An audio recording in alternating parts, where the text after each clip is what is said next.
Hi guys, Office Bloke Dave here. I hope you're all doing great out there. I am back reacting to music and all types of music content over on this channel. Still doing Office Blokes React, still doing exactly what we do over there, don't worry about that. 3 videos a day, every single day. The only thing is now I'm adding to it and I'm doing 3 videos a day, every single day over on this channel as well. So you can get your 3 o'clock, 4 o'clock, 5 o'clock here every day. And then your 6 o'clock, 7 o'clock and 8 o'clock every day at Office Blokes React as well. So it's hard work, but it's well worth it. I mean, I'm really enjoying getting back into the music and music related content, because it's not all going to be songs, music videos, things like that. And this is an example of that. And I'm not going to lie, I saw someone else react to it and it did okay and it looked like my sort of video. So this is the sort of thing I'd be watching without reacting to it. I'd be watching this on my own. So I hope you guys watch it with me. This is artists who destroyed their careers in seconds. I can see a few names I recognise already. So let's get into it. These artists' careers were never the same after one incident, whether it was from their own terrible decisions or a minor misstep that got blown out of proportion. Today we are going to discuss them all, starting with Macklemore, who leaked a text message that made everyone question what they thought they knew about him. In 2012 and 2013, you could not go anywhere without hearing the song Thrift Shop. Far from your typical rap song, Macklemore flexed $20 and had suburban moms dancing to his funky saxophone. This song spent 6 weeks at #1 on the Billboard Hot 100. Mac had one-hit wonder written all over him. He carried the most stereotypical white rapper image that is perceived as corny by hip-hop culture, but he proved everyone wrong with his second hit, Can't Hold Us, which spent 5 weeks at the #1 spot. I don't remember that. I remember Thrift Shop, because that was big over in the UK as well. I don't remember the second song. This track was definitely more of a standard pop track, but 2 Billboard #1s in his first year as a mainstream artist stamped that he was a force to be reckoned with. However, it was all about to come crashing down, as Macklemore would suffer from success. At the 2014 annual Grammy Awards, Macklemore was nominated in 7 categories, the biggest and most prestigious being Best Rap Album and Best Rap Song. After winning Best Rap Performance and Best New Artist, people were happy to see him win 2 Grammys. Nominated for Best Rap Song up against Drake, Kanye West, Jay-Z, Wow. it seemed unlikely Macklemore would win, but Thrift Shop was in fact the winner of Best Rap Song of 2014, Some big names, securing him his 3rd Grammy of the night. But what would come next would shock the world. Up against Drake's Nothing Was the Same, Jay-Z's Magna Carta, Kendrick Lamar's Good Kid Mad City, and Kanye West's Yeezus, Macklemore had absolutely no chance of winning. Everyone was betting on Kendrick since he without a doubt had the best album of the bunch, but wouldn't be entirely surprised if it went to the other nominees. The hip-hop community was floored when Macklemore and Ryan Lewis's The Heist won Best Rap Album of the Year. The Heist couldn't be a more fitting name for this absolute robbery. Macklemore was being cooked by the hip-hop community online, reminding him in every comment section that he didn't deserve to win. He felt so much pressure that he decided to text Kendrick Lamar and apologize. "You got robbed. I wanted you to win. You should have. It's weird and sucks that I robbed you. I was gonna say that during the speech, then the music started playing during my speech and I froze. Anyway, you know what it is. Congrats on this year and your music. Appreciate you as an artist and as a friend. Much love." We wouldn't have ever seen this text if Macklemore didn't post it to social media, which made it even worse and looked like he was just trying to get in the good graces. I was just about to say, that text on its own doesn't seem like a big deal. That's all right. But the fact that he's tweeted his own text to say that it's performative, it's, look how down I am. I'm still one of you guys sort of thing. That's a bit, you just won 4 Grammys and you're going to tweet a text like that with the public. Did you ever feel any way about him posting the text message or anything like that? Yeah, I think it was uncalled for, to be 100 with you. When he sent it to me, I was like, okay, I could see him feeling that type of way because he's a good dude. But I think for confirmation from the world, he probably felt like he had to put it out there, which he didn't need to do. But I don't take nothing away from him anyway because I know where his heart is at. He cool. Despite Kendrick being cordial and saying that Macklemore meant well, hip-hop fans could never truly accept Macklemore as a part of the culture. They thought he was disingenuous, and they didn't really like his music in the first place, so this was an easy excuse to forget about him. He stepped out of the limelight, and many people suggest his music was never as ambitious ever again. He felt guilt, and that guilt ate him alive. His 2016 album, This Unruly Mess I Made, sold just 61,000 copies in the first week. Him and Ryan Lewis split up shortly after, and Mac released another solo album, Gemini, that did decent amongst his fan base, but ultimately, he hasn't had any major mainstream success in almost a decade. But unlike Macklemore, DaBaby refused to apologize to anyone. It sounds like he was set up for failure, to be honest, because no one liked him in the first place from the community, I'm guessing. You know, he had a catchy tune, sort of everyone thought one hit wonder, the guy's going to go away. I think winning those Grammys was the issue, really, because people obviously felt like he didn't deserve it. But I think he was going into that with a lot to answer for in the first place. I'm not sure there's much he could have done to actually get people to accept him. And fair play now, if he's just playing to his fan base, making a good living, touring and stuff like that, more power to him. It's just not the best move, not the wisest move, tweeting that text though. Which is leading to one of the dumbest downfalls of all time. Baby exploded onto the mainstream rap scene in 2019 with his hit song Suge, which peaked at number 7 on the Billboard Hot 100. In a world of repetitive melodic trap, DaBaby felt fresh and exciting, providing us with bouncy and fun bangers. He dominated for the next 2 years, constantly having multiple singles on the Billboard Hot 100, and he was in regular rotation on the radio. His track Rockstar with Roddy Ricch was the #1 song for 7 weeks straight, a very tough thing to do as a hip-hop artist. But DaBaby was always known for having a bold personality. He was the type to say whatever he wanted, and if you had a problem, he was more than willing to handle it. He even killed a guy in Walmart. Don't worry, it was self-defense. Well, in July of 2021, on the stage at Rolling Loud, his loose lips got him in major trouble. Maybe some that he can't recover from. I think I You didn't show remember up this. today with HIV, AIDS, any of them deadly sexually transmitted diseases that'll make you die in 2-3 weeks. Put a cell phone light in the air. Lady, if your pussy smell like water, put a cell phone light in the air.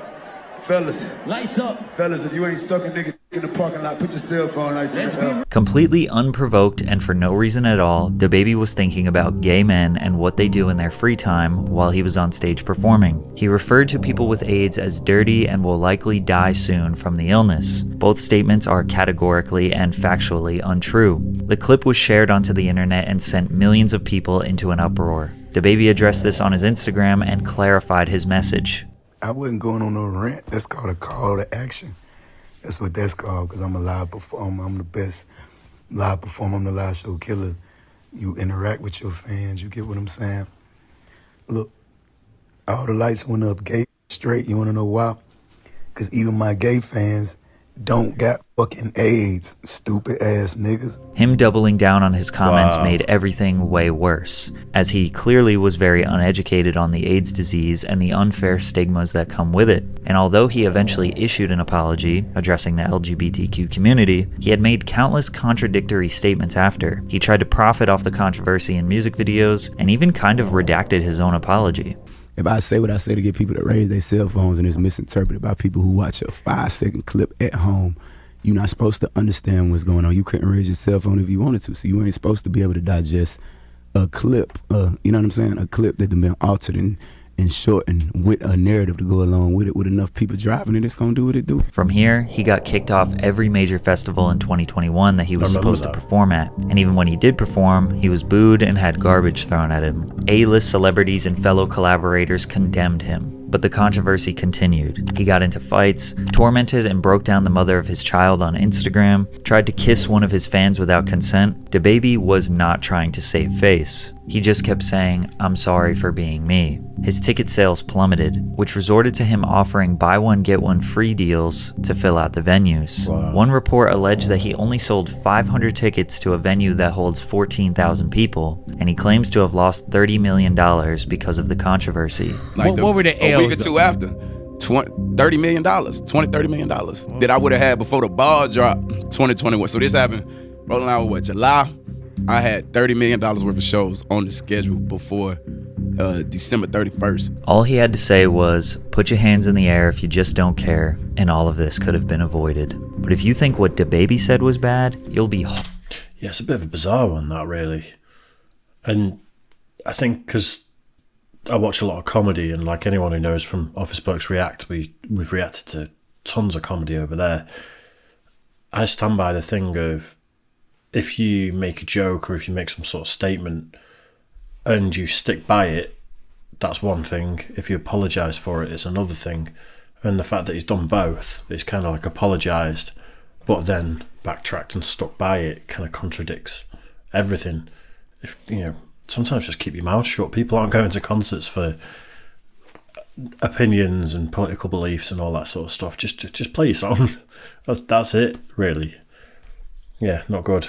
Horrified by what CeeLo Green said in a series of questionable tweets. If you don't remember the name CeeLo Green or his previous duo Gnarls Barkley, you definitely remember his two most iconic songs, Crazy and Forget You. Crazy peaked at number 2 on the Billboard Hot 100 and spent 29 weeks on the chart. Forget You, which he released solo 4 years later, also went number 2 on the Hot 100 after spending almost a full year on the charts. CeeLo had a very unique voice and was undeniably talented. He pretty much only gave us 2 hits, but was an ever-present pop culture figure throughout the early 2010s. Whether he was hosting an award show, his own reality show, voice acting, or being a judge on The Voice, CeeLo was loved and appreciated, until some shocking allegations arose. CeeLo was accused by a 33-year-old woman he dined with at a downtown Los Angeles sushi restaurant of placing ecstasy, also known as MDMA or Molly, in her drink. The woman later told Los Angeles police detectives she woke up naked in bed in her hotel room with Green. CeeLo allegedly admitted to law enforcement that he took ecstasy, but denied drugging the woman's drink or committing sexual assault. CeeLo's sexual assault charges were dropped after prosecutors concluded there wasn't enough evidence to take that accusation to court,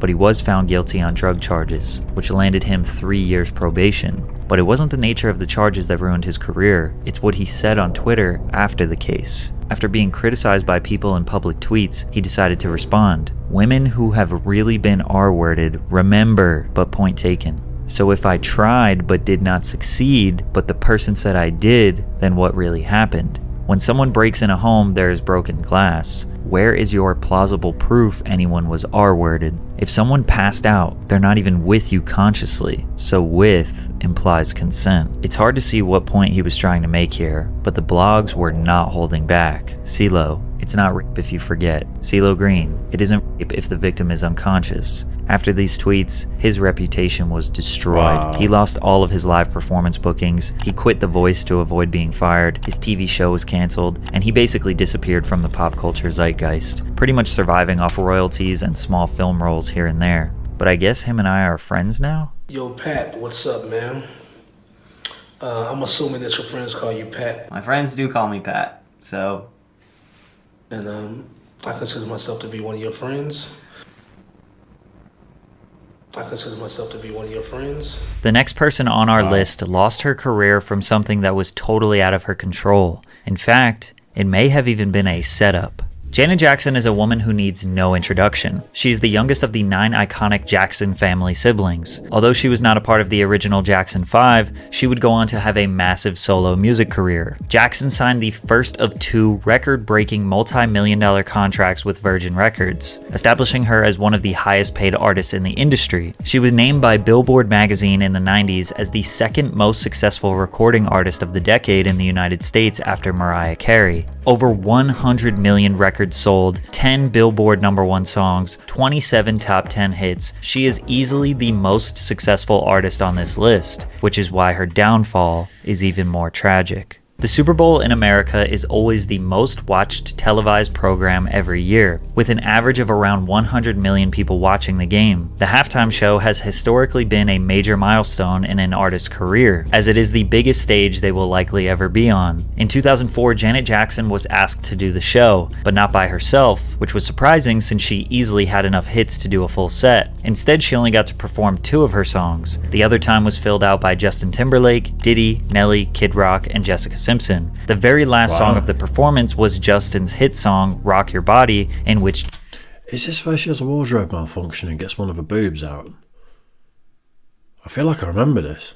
Janet assisted him. The two met at the center of the stage to pose for the grand finale. Justin reaches across Janet's body and pulls off the chest piece of her costume, exposing her breast to 90 million people. The wardrobe malfunction is considered the biggest controversy in televised history. This incident was actually the inspiration for YouTube because of the difficulty finding footage to rewatch online. Wow. Now, to some degree, this was planned. Justin's intention was to pull the leather piece off her chest and expose the red underneath, but he ripped too much. In the split second the camera was on Janet, you can see her look down in shock. She tried to cover herself while Timberlake stood holding the ripped pieces of her costume and bra. The FCC received more than 500,000 complaints after the performance. CBS was fined $550,000 and the...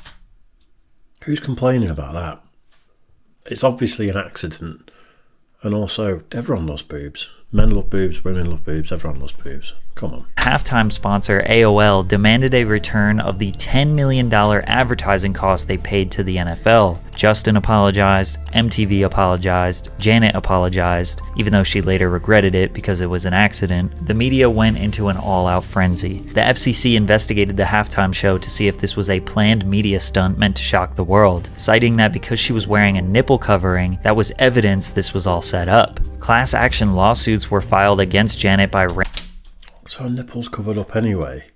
You see what people perform in nowadays. There's bands where people are literally just, they've got tape across their nipples and they play topless. This is shaky. If this cost her a career, then this is shaky. Random citizens claiming that her sexually explicit performance deserved maximum punitive damages. Every talk show host in the nation dragged her. Viacom had to pay out $3.5 million to settle various indecency complaints, so they went and banned all radio and TV stations that they owned from playing any of Janet Jackson's music. Wow. Janet was blackballed from the music industry over an accident, and Justin was not punished at all, even though it was definitely his fault. There is no doubt her punishment was unfair and likely due to her gender and race. Her career after that wasn't totally dismantled. She did have a #1 album, a Grammy nomination, some light Billboard presence, but this incident lingered like a dark cloud over her head for many years, and slowly she faded out of the mainstream. I am one of those women who have been gagged, both literally and emotionally, women who have been abused, women who have been intimidated, women who have lived in fear. I stand with you. You are my sisters. However, today, most people can all agree that this was just an overreaction, and she is still highly regarded as one of the most iconic pop stars of all time. Overreacting to small mistakes seemed to be common in the early 2000s, because this next artist's career was destroyed by something so small, it's almost unbelievable. That was really unfair. That's so annoying. The fact that people are putting in complaints just trying to get money, that's all it is. You know, your class action lawsuit to say you were offended by an uncovered boob that's got tape across the nipple or like a nipple covering or whatever. That's just scumbaggery. That's bang out of order of people. It's literally a money grab. That's all that is. And AOL was it that demanded their $10 million back for sponsorship revenue. That's just an opportunity to get $10 million. That's bang out of order. That's annoyed me. Ashley Simpson was the younger sister of the already famous pop star Jessica Simpson, who was a multi-platinum Billboard charting recording artist. She also had her own MTV show. Newlyweds, Nick and Jessica was one of the most popular programs on the network. MTV wanted to capitalize on the Simpson sisters' newfound fame and gave Ashley her own series called The Ashley Simpson Show. The series ran for 2 seasons and aired every week on MTV directly after Jessica's show. Viewers who were invested in Jess were introduced to Ashley immediately after. Ashley was desperate to not live in the shadows of her sister. She dyed her naturally blonde hair brown and built a pop-punk image to complement her pop-rock music. Her album's lead single, Pieces of Me, became an instant hit in the United States. The song peaked at number 5 on the US Billboard Hot 100 and sold over 500,000 copies nationwide. Ashley's debut album was released soon after, with an estimated 398,000 copies sold in its first week. Worldwide, the album sold more than 5 million copies. She had a bigger debut than her sister, but her career ended just before it took off. Saturday Night Live, 2004. Ashley Simpson was set to perform her single Pieces of Me when this happened. On a Monday, I am waiting. Tuesday, I am fading. Oh no.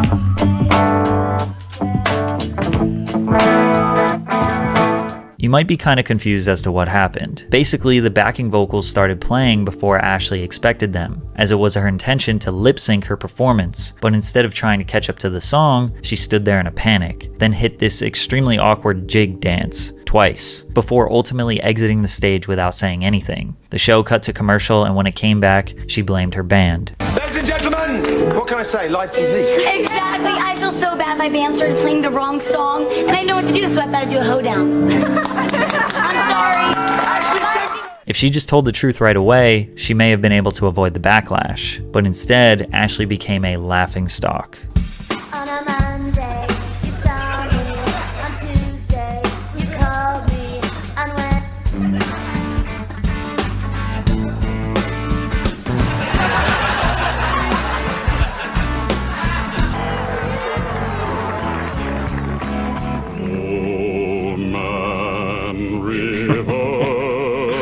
I remember that in Family Guy, but I didn't know the context. I know it makes sense. That old man river, he must know something. Even news anchors poked fun at her. Sister's performance on Saturday Night Live was, well, out of sync, you could say. All right, sorry, we had to do that. It was just our own little lip-syncing adventure. We were mocking her. At just 19, she was publicly ridiculed by the world. And this is all especially ridiculous considering today's standards are much lower. It almost feels like lip syncing isn't even a real thing anymore. Half of my favorite artists at their live shows just let the song play, jump around, and yell random ad-libs. Even though Ashley was a decent performer, and she did have an opportunity to redeem herself on various late-night shows, nobody cared. Nobody wanted to give her a second chance. It was too much fun to make jokes and boo her off stage.